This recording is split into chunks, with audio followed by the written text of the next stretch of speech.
Guys, attention deficit hyperactivity disorder, or ADHD, is one of the most commonly diagnosed conditions for children, which means a lot of parents have some serious questions and things to think about. Dr. Wes Crenshaw is here with more on what parents need to consider.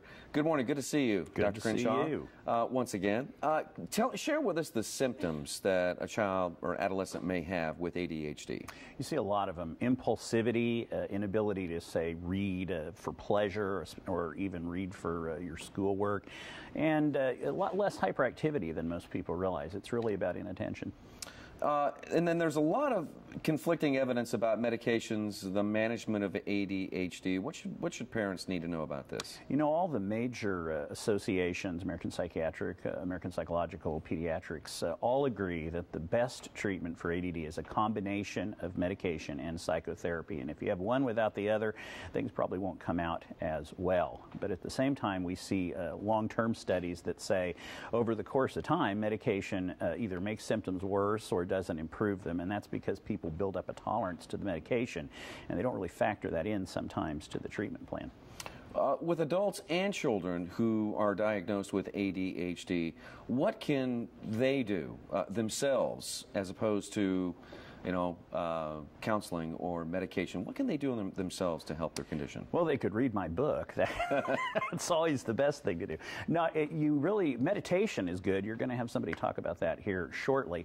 But you really have to combine a bunch of different things together, organizing your life, using lists, all sorts of strategies.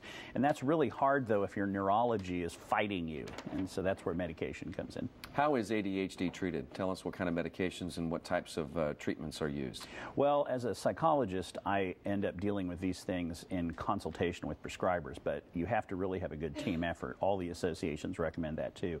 And the principal treatments by far are stimulant medications, which come in kind of two forms, the amphetamines and the methylphenidates. And one of the things people forget is these are medicines we've had since before I was born. The same ingredients are in them, and so we have 60, 70 years of experience with these still to this day.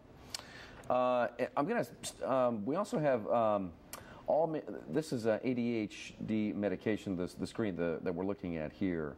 And one of the second item says large correlation of studies that show poor outcomes long term. What do they mean by that? Well, what happens is that you'll see over 2 to 3 years that people who are on medication will actually look worse or about the same as they did when they started.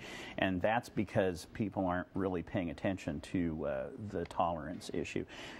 We've had people come into our clinic that are on, like little small kids, on far larger doses than the FDA recommendation because they're not taking regular breaks. And we think tolerance is kind of important with our prescribers, the folks we work with. We always are recommending that people take 2 to 4 breaks a year on medicine under the supervision of a physician, so they don't build up this tolerance to the medicine and then they get discouraged and it doesn't work anymore. Okay.